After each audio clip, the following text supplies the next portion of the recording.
gestured Tammy toward the semicircle of chairs and began introducing the other family members to her. The senator opened the door and stepped into what looked to Jake like a pantry, rows of shelves stacked with cans and jars, a few unopened cardboard cartons on the floor.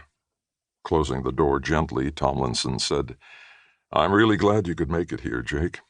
"I'm glad you asked us," said Jake. None of the other Washington staffers had been invited to the funeral, Jake knew. But then, of course, Jake was the only person in the senator's staff who came from Montana. The rest of the staff were all Beltway insiders. Jake was proud that the senator thought of him almost as family. Leaning an elbow against the shelving, Tomlinson said, "It's been a tough week." Jake confessed, "I never gave a thought to the idea that your father would die someday. I know he was pushing 90, but he was larger than life, wasn't he?" Tomlinson said with a sad smile. "That he was." Jake thought of the father figure in his own life, Leverett Caldwell. It was Lev who guided Jake out of the narrow, gang-ridden streets of his youth and into a scholarship at the university. Lev who talked Jake into joining Tomlinson's staff for his first run at the Senate. When Tomlinson unexpectedly won his race, Jake went with him, and his bride Amy, to Washington. Almost wistfully, Tomlinson asked, "Do you know what his last words to me were?" Jake shook his head.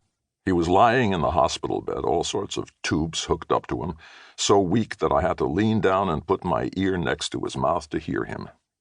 Jake studied the expression on Tomlinson's face. There was grief there, yes, but something more, something like pride and determination. "He said to me, 'I'm only sorry that I didn't live long enough to see you in the White House.'" Jake tried to think of something to say. Tomlinson went on, "He thought I could become President of the United States." Of course he did. Standing up straighter, almost squaring his shoulders as if facing an approaching enemy, Tomlinson said, "Well, I'm going to make his dream come true. I'm going to run for president next year." American Airlines Flight 222. "He wants to be president," Jake told Tammy. "That's no surprise." Tamiko Umetso Ross had been a news reporter before she met Jake. She ran afoul of one of the most powerful senators on the Hill, though, and now she worked for EcoSanity, a public relations firm that represented mostly environmental issues and the organizations that pushed them. "We're poor but pure," Tammy often joked, ruefully. Jake muttered, "He hasn't even finished his second term in the Senate, and he wants to run for president." Tammy and Jake were sitting side by side in the minuscule first-class section of the Boeing jetliner, heading back to Reagan International Airport in Washington, D.C. Alexander Tomlinson's funeral had been small, tasteful, with only a small knot of dark-clad family members in attendance at the Unitarian Universalist Congregational Church that Senator Tomlinson's grandfather had built, almost directly across the tree-lined avenue from the Tomlinson mansion. "Why shouldn't he run for president?" Tammy asked. "He'd make a good candidate. Handsome, rich. With his looks and your brains, he could win."